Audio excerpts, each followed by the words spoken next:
हिवाळा चालू झाला आणि वाटाणे भात होणार नाही असं होणार नाही. तर आज बनवला मी ते वाटाणे भात.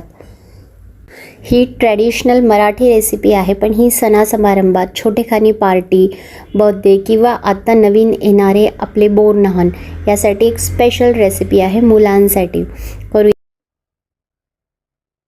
इथे खडे मसाले घेतले मी काही. त्यामध्ये आहे तमालपत्र, दालचिनी, लवंग, हिरवी वेलची आणि काळे मिरे. हे सगळे खडे मसाले आपल्याला तुपामध्ये छान परतवून घ्यायचे आहेत.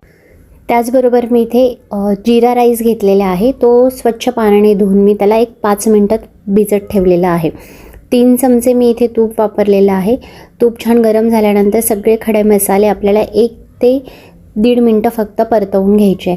खूप छान असा सुगंध येतो आणि ह्याच तेलामध्ये आपल्याला तांदूळ घालायचे. तांदूळही आपल्याला मिनिटभर परतवून घ्यायचे आहे. वरतून आपल्याला मीठ घालायचं आहे. मीठ घातल्यानंतरही आपल्याला मिनिटभर व्यवस्थित खाली कुकरला लागणार नाही असं परतवून घ्यायचं आहे, जेणेकरून खडे मसाल्यांचा सुवास आणि सगळे एकत्र मिक्स होईल. आणि आपला की इन्ग्रेडियंट्स म्हणजे मटार. इथे 1 वाटी मी मटार घेतले. जेवढं मी तांदूळ घेतले तेवढेच क्वांटिटीमध्ये मी मटार इथे घेतलेले आहे.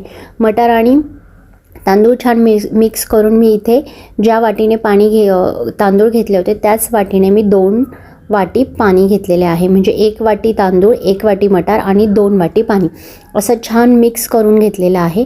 मिश्रण एकदम व्यवस्थित मिक्स करून घ्यायचं आहे. आणि इथे जिरे माझ्याकडून राहिले होते, ते जिरे मी शेवटी ॲड केलेले आहेत. तुम्ही फोडणीच्या वेळेसही ॲड करू शकतात. परत मी सगळं मिश्रण मी व्यवस्थित मिक्स करून घेतलं आहे आणि थोड्या वेळ कुकरला झाकण न लावता मी तसंच 5 मिनटासाठी परतवून घेतलं. त्यानंतर मी कुकरचं झाकण लावणार आहे आणि फक्त 1 शिट्टी मी इथे घेणार आहे. एका शिट्टीत आपला वाटाणे भात ऑलमोस्ट 1 शिट्टी झाल्यानंतरही आपण 5 मिनटं स्टीमवरती भात होऊ द्यायचा आहे. झाकण उघडायची घाई करायची नाही.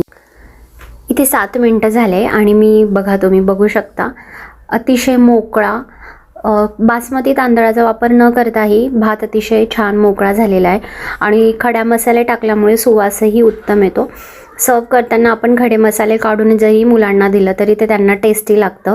कुठल्याही भाजीसोबत किंवा पावभाजीसोबत हा नेहमीच्या जिरा राईसला उत्तम पर्याय आहे मटर राईस, किंवा आपण याला वाटाणे भात. तुम्ही हा कढीसोबत, वरणसोबत, भाजीसोबत किंवा अगदी तसाचही नुसताही एन्जॉय करू शकता, वरतून थोडंसं तूप टाकून. अशाच नवीन रेसिपीजसाठी फूडी मराठीला नक्की सबस्क्राईब करा. पुन्हा भेटूया एका नवीन रेसिपीसोबत. चॅनलला सबस्क्राईब करायला विसरू नका. Thank you so